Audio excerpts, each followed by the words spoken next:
Allow me to extend a warm welcome to all the viewers on the internet and around the world. It is sunrise on YouTube, morning on Facebook, noon on Twitter, midday on Threads, afternoon on Twitch, sunset on Instagram, and evening on Rumble. I am your host, the Ancient One, the Bachelor Supreme, the Phantom Menace, he who remains, and the master of the deceptive arts. We are broadcasting live directly from the sanctum of solitude and the citadel at the end of time.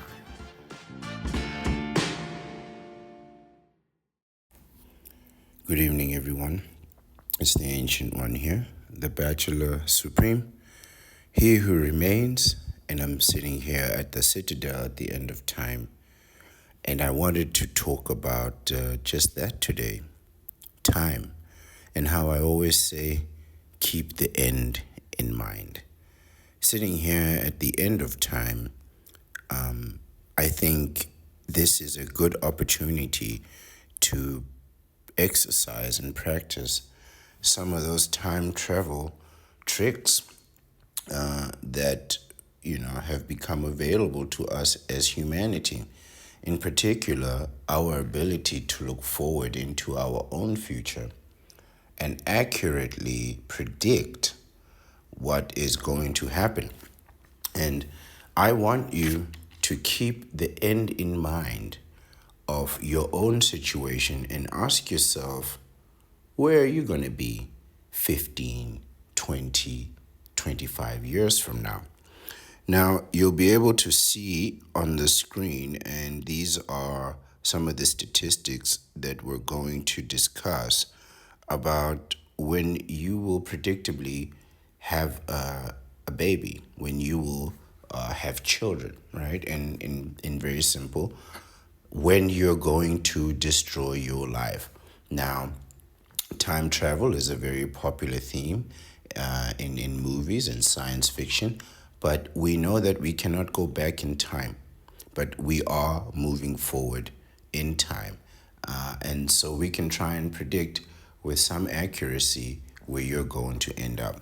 But I want to start with a bit of a personal anecdote, a personal one, and maybe one that is more general. And I think people might relate to that scenario a little bit more. But I want to talk about, and this is a true story. So, part of the reason why I'm hiding my face is that if I'm going to be telling truths about myself and gossiping about people behind their back, I'd much rather do that anonymously.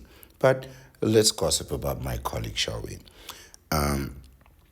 This man, whose name shall be unnamed, he will remain anonymous. So, Anonymous is 60 years old, right? And he is going to retire next pay cycle. This is in like a week or two, right? Something like 13 days maximum. So he's going to be retired in a very short time. Effectively, he's already past retirement age, but he's just working out his final, I'd say, few months of his contract. He was working out the final few months of his contract.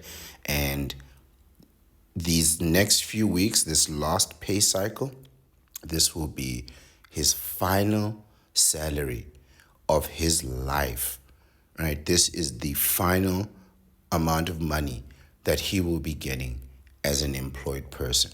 He's done his 45 years and it's over. And so I was thinking even about my own end, thinking that, this day will come for me too. And where will I be, right? And his professional life may have gone according to schedule, right? And I think, anybody that's fortunate enough to live that long, you should be grateful, right? But it's his private life that is peculiar. At 60 years old, he now has 3 children, all daughters, aged 9, 7, and 4. when I met him some time ago, they were 8, 6, and 3. So now they are 9, 7, and 4. And I mean, just dissect that situation for a moment, right? You are retired and you have 3 children, 3 prepubescent children that aren't even in high school yet, right?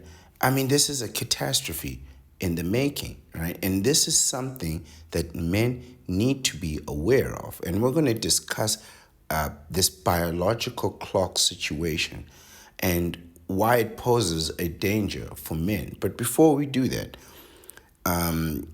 let's segue into a more famous man whose name I won't mention, but you'll be familiar with the set of circumstances. I'm not going to mention people's names. I don't want to get banned. More than that, trying to get monetized, trying not to get sued when I do get monetized, right? These videos, they'll come back to you. They'll come back to you. Trust me, your words always come back to you, right? But this gentleman is an acclaimed actor, right? Did some of my favorite movies of all time. Very popular, very well known, but he's a much older man. I think he's in his 80s, 82, 83, maybe he's even 84. He recently met with the Pope. You know who I'm talking about.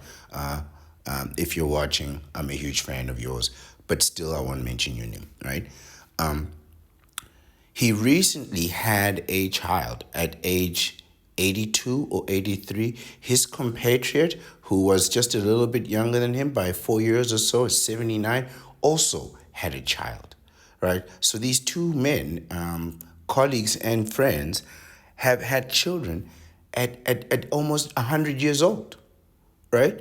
So now the assumption is that they're rich, they're famous, they get royalties from very popular movies, so they'll be able to afford these kids. But just put yourself in those shoes. You already have children that are, I mean, well past adult age. Some of them are middle aged, right? Some of them are even almost retired. At 80 years old, it stands to reason that your children would be close to, or if not at, retirement age. And there you are with a toddler. What? This is why I make the same video every day. There are so many different crazy scenarios where men keep having children in just the worst circumstances, when what you should have done was you should have got a vasectomy. You should have got that vasectomy, right? So you'll see here on the stats that I have on the screen where men make this mistake, right? And where they have most of their kids. But think about where you will be, right? And what you'll be doing, right? During all this time, right? Think of the fact that you are absolutely going to grow up. You are absolutely going to grow old. And eventually you are going to get tired. You're going to want to retreat from society. So you're not going clubbing no more. You're not partying all night long. You haven't done that in 20, 30 years anyway. So you're not now going to start partying with your great-grandchildren, right? And you'll just be tired. This is going to happen to you. It is a guaranteed fact. A lot of people might not think that they are going to survive the situations that they're in. So they don't anticipate living past a certain time. And youthfulness has a drugging effect on people, to the point where when you're young, you believe you'll be young forever, and when you're old, you miss being young. You miss the feeling of feeling like you're going to be young forever, or feeling like you have an infinite amount of time, which you do not, right? Time is life is very much a time-sensitive thing, right? And that time is moving forward with or without you. So the real question is, how are you going to spend that time, right? How are you going to pay for that time, right? That's what the word spend means. It means you are paying. You're paying with your efforts and your deeds, right? So what you do with that time, right, is you are trading effort for time. You are trading action for time. And action is the only power that can affect reality. So if you want to change things, you need to put some action over time and you will achieve your objective. It's a very simple calculation. So if you're having kids, you are bound to spend your best years folding towels, going to daycares, teacher conference meetings. You are going to be paying bills. You are going to be raising kids and everything that comes to that. If you're in a committed relationship, in a marriage, divorce is guaranteed. If you're dating, breakups are guaranteed. I'm not being facetious. I'm not being malicious. I am telling you the truth. Look at your own life. How many breakups have you had? And you're going to have more, right? This is guaranteed. That's why you just got to live the bachelor life, right? You just have to live the bachelor life. Whatever commitment you make, you're just going to end up regretting it. And ultimately, breakups are just as expensive as relationships. You lose just as much as you would in a breakup as you would spend in a relationships, in these relationships. Although marriages are the ultimate devastation, but relationships and breakups are just as bad.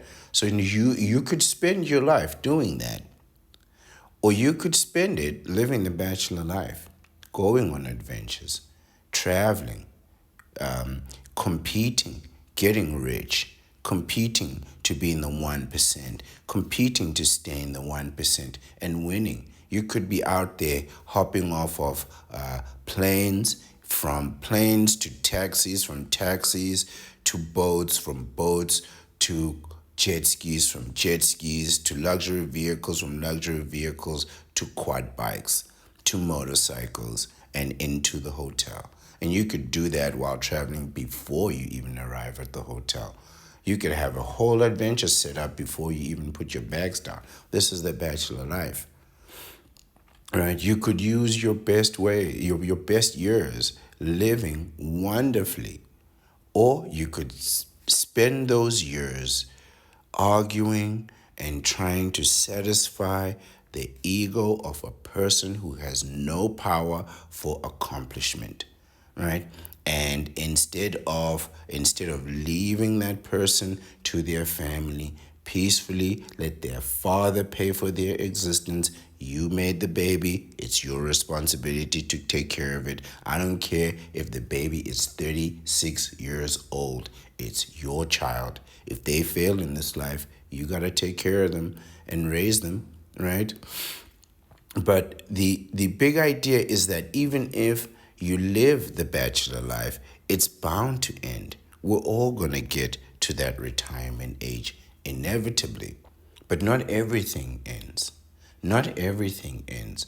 You see, men, unlike counterparts, we don't have the so-called biological clock, right? Yes, we age. Yes, we grow old, we get tired at pretty much the same rate, right? You look at a man at his 70s who hasn't been taking care of himself, and you look at a counterpart in the same age who hasn't been taking care of himself, they're pretty much identical in terms of deterioration and degradation. But we're all going to get old anyway.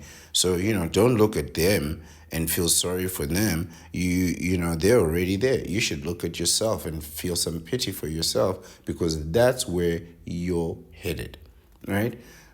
But because you don't have a biological clock, what continues is your biological imperative, what I call God's plan for mankind to continue to grow, to multiply infinitely, right? So God has created it such that you as a man keep making hundreds of millions of living sperm, right? That will continue and want to inseminate, right? I gave an example of a man in his 60s with 3 children. There's another one in his late 70s who recently had a child, and another one in his 80s who recently had a child. These men are almost 100 years old and they have infant kids. Just consider that.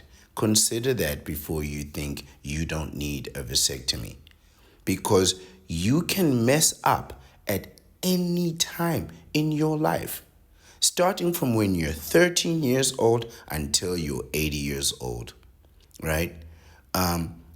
Women carry children for 9 months maximum. You carry children for 60, 70, 80 years. Your entire life, you have the capacity to make more life. That's why you got to get that vasectomy. You got to put an end to this. It's not going to end, right? It's not going to end. So let me give you just an example to what extent this goes. When you die as a man, right, and your brain shuts down, the sperm inside of you is effectively still alive.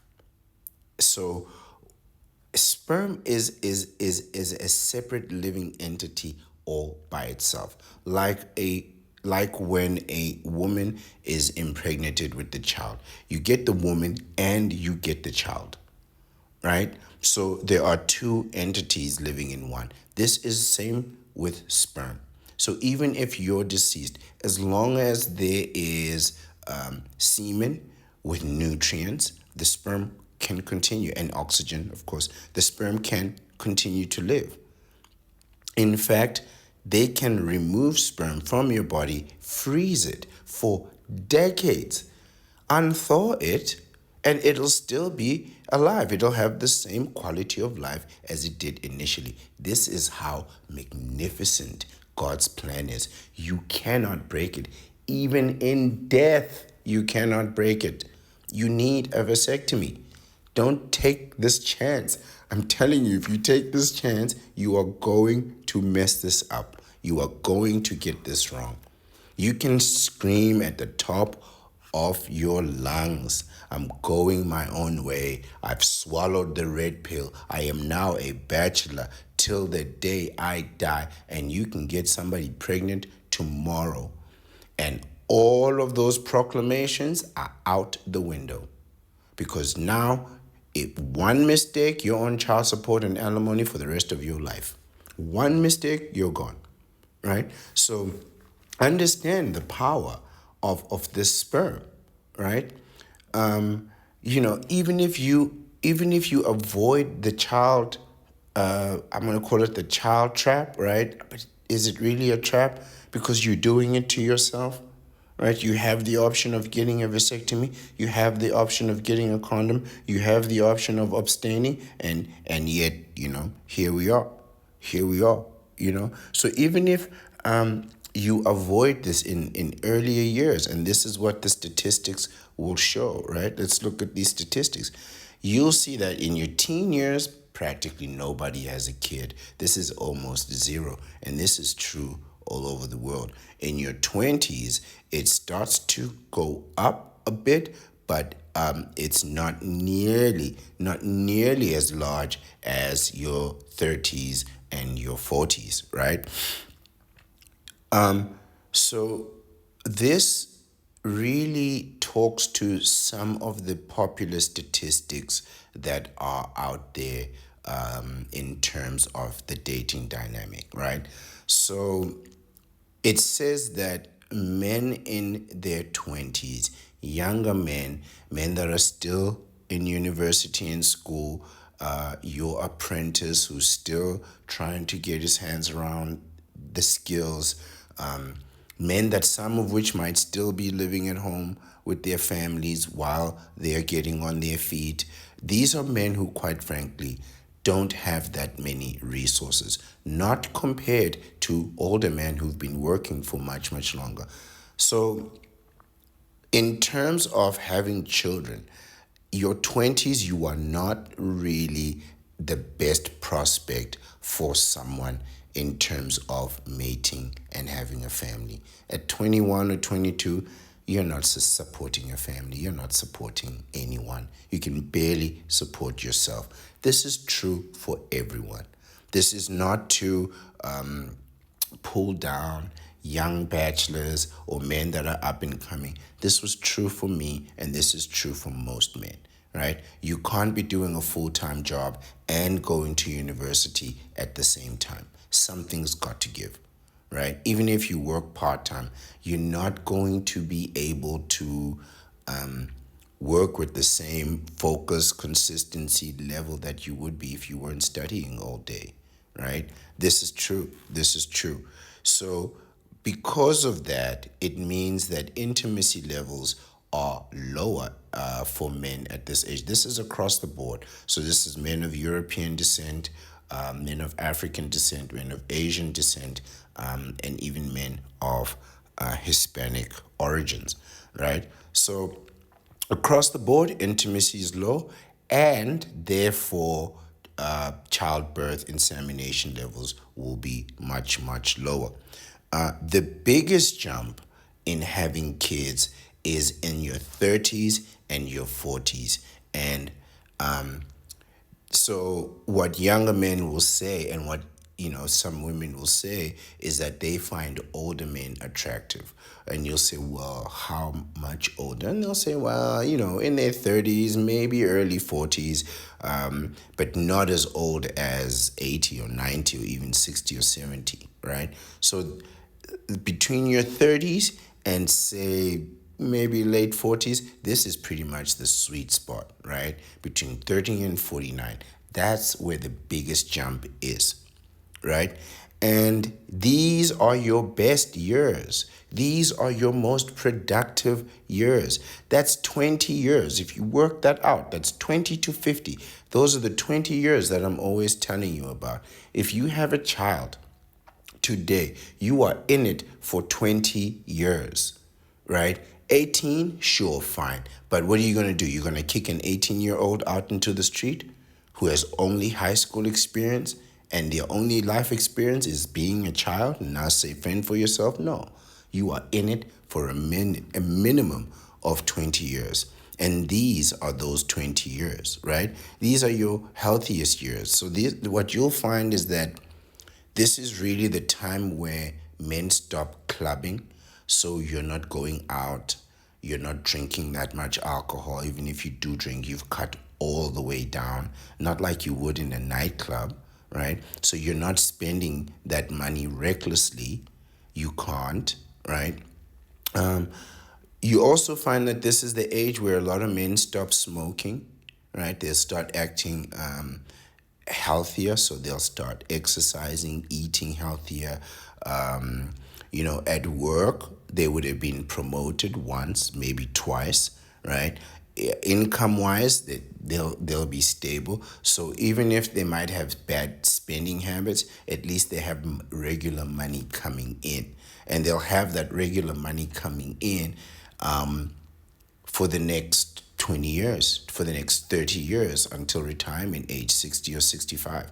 Some men, and I believe most men, will work beyond that, right? Depending on your circumstances and your capacity and health, you may want to work past that, right? But these are the years where you're strong enough to work overtime and you really have very few distractions. So you don't have friends, or you're not making that many new friends, trying to see if you could trust people, get to know people. Is this person cool or sociable, however you want to describe it, right?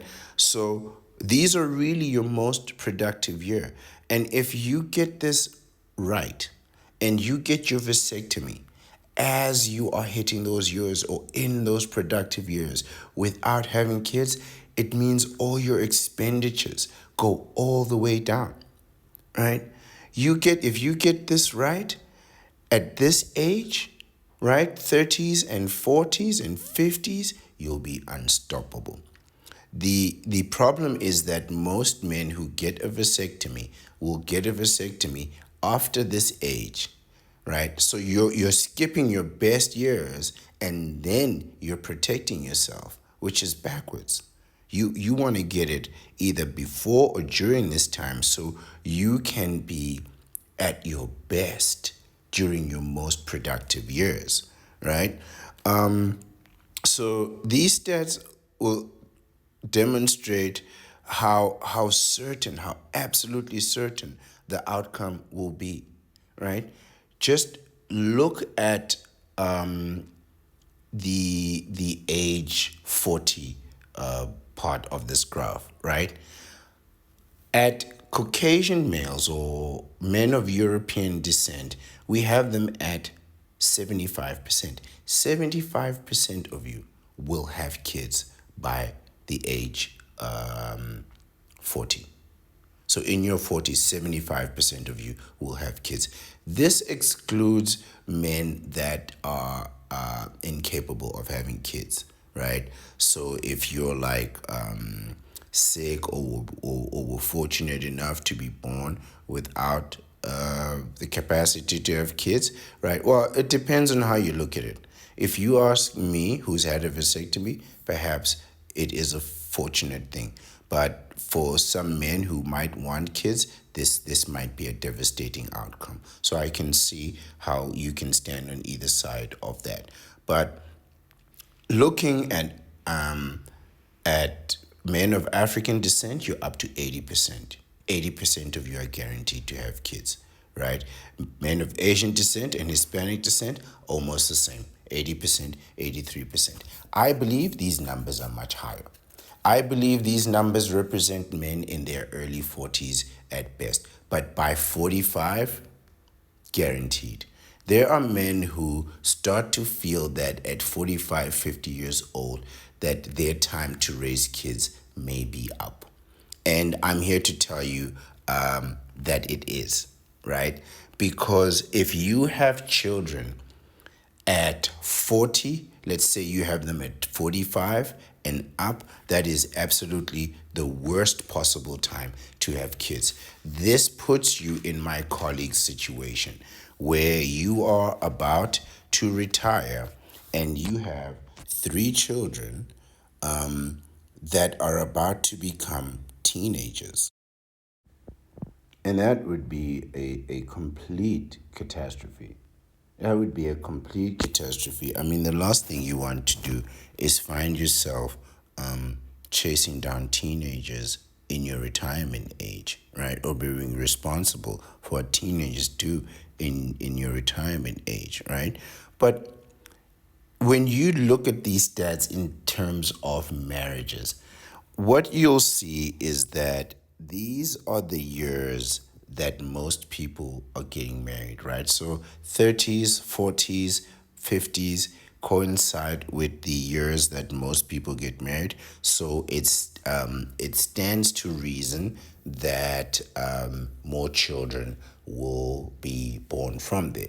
But these are also the years of the most divorces, the most separations, the most breakups, the most alimony, and the most child support, right? So these are also like when you make the most money and when you lose the most money. And that's why you need to get a vasectomy, right? Because then that whole downside, all those costs and the impact of those costs goes completely out the window, right?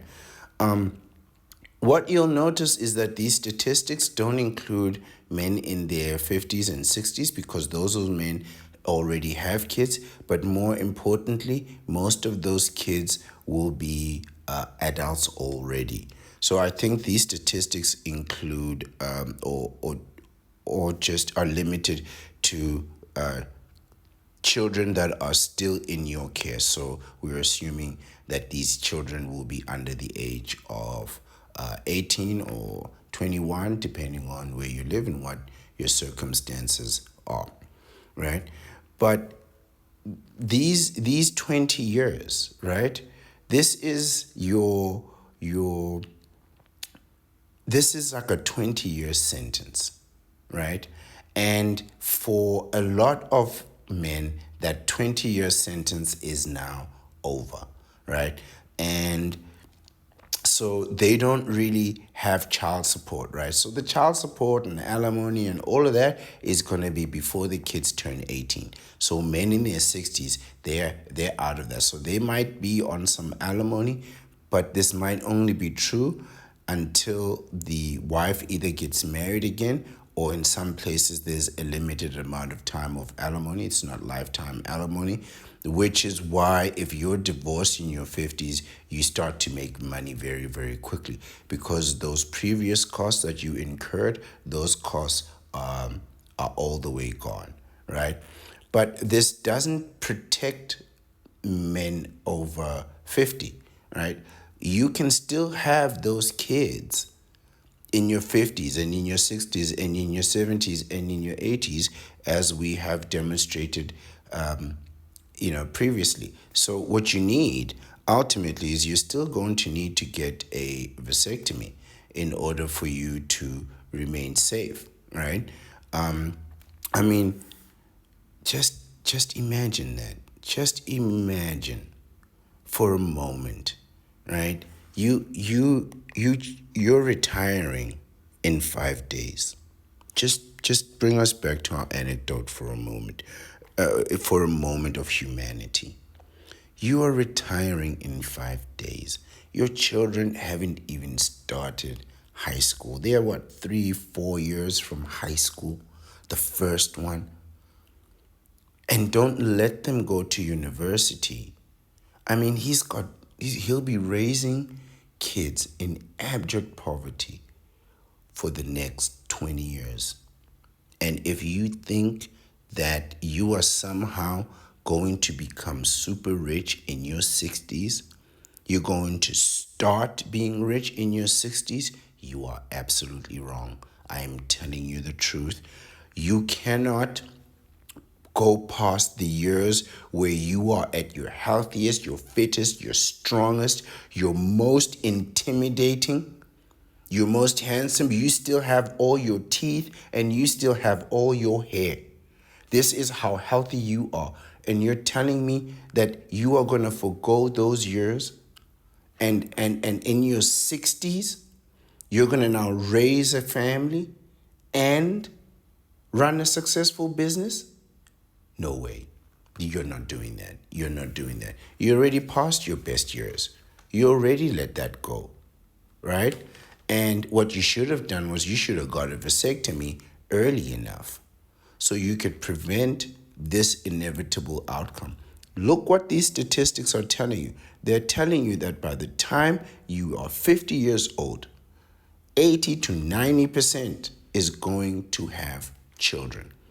There is a popular statistic that I want to address before I conclude, that says that maybe 50% of women are going to be unmarried and childless by the year 2030 or 2036 or something to that effect. I don't think that is accurate. I think that maybe they won't be married, so marriage will be an unpopular institution. But as for children, they will all have children. They will all have children, and all the men that are not married to these women will be paying a tremendous amount of child support. The way they're going to put you in child support, you might as well be married to them for 20 years. You might as well just suffer through that marriage, because that child support is going to be so high. When they see that men aren't getting into marriage, right, they're going to decide to raise the child support so much that you can support a wife and child, or a woman and child, in your absence, right? In some countries, supporting the mother is the same as supporting the child, right? Because she's there caring for the child while you're not. So you need to support all of them, right? If you are going to have children, which I absolutely recommend that you do not.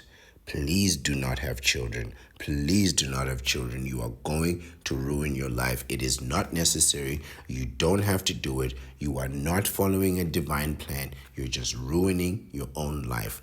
Not having children, look at these statistics, is not going to slow down the birth rate, right? You need like 20% of the population to stop having children. All completely. Just all of us, no more kids, 20% to have an impact. But these statistics, I'm telling you, are not true. There's not 20% of men saying that they don't want to have children. That 20% is telling you that they cannot get a woman, right? These are how you would say undesirable men for whatever reason. But as soon as they get a chance to get a woman, they're going to get her pregnant. They are going to get her pregnant because they're not going to be able to keep their hands to themselves. You've been waiting as the bottom 20%, maybe your whole life. You finally get a woman. What? You're not going to be intimate with her? Absolutely not. So if you are going to have these kids, you, in my opinion, this is bad advice. This is bad advice, but I'm going to give it anyway. You want to do it young. You want to do it when you're young. You want to do it when you're not rich so you can raise them out. You know, if you do it in your 20s, before you're in your 40s, you're done. They are gone. They're out of your life, and you can still work a solid 20 years and make yourself rich and be happy. If this is really how you want to do it when you're young, do it when you're poor, so that when you're older and you're rich, you don't have these responsibilities, right? Better to do it then than to do it in your 30s and 40s when you're making all your money and you're going to lose all that money, right? But please remember, this is true for all of us, what I'm going to say. You will get old one day, and you won't be the same. When you get older, you won't have the same feelings for the same things and the same people. You won't have the same interests that you have now. And I guarantee you, right? Some interests will remain, the quality interests will remain. But for the most part, you won't even like going to nightclubs anymore, right? And it won't be a matter of you're just uncool. You've been there, you've done that, and you've aged out of it. And going to do it in your mid 30s and in your mid 40s, you are going to be so out of place. You're going to see that, wait a minute, I'm here with children that are young enough to be my own children. It is teenagers in the nightclubs. It is not 28, 29-year-olds. It is teenagers. And you don't remember that because you're not a teenager anymore. But go back to your own teens and think of when was the first time you set foot in a nightclub. I assure you, you were not 18 and you were not 16. By the time you were 16, you knew the whole routine. So if you're going out there, you know you're just going to find kids. That's why adults don't go to nightclubs. It's for children, man. It's not that we're not cool. We have all the money. Adults have all the money to buy out the entire bar. As a matter of fact, what adults will do is they'll rent the whole club for the night, shut it down, have their celebrations, and leave without the children. That's the level. So if you're going to nightclubs on an open Friday or on a ladies' night, you are wasting your time. And this is what I mean by growing up.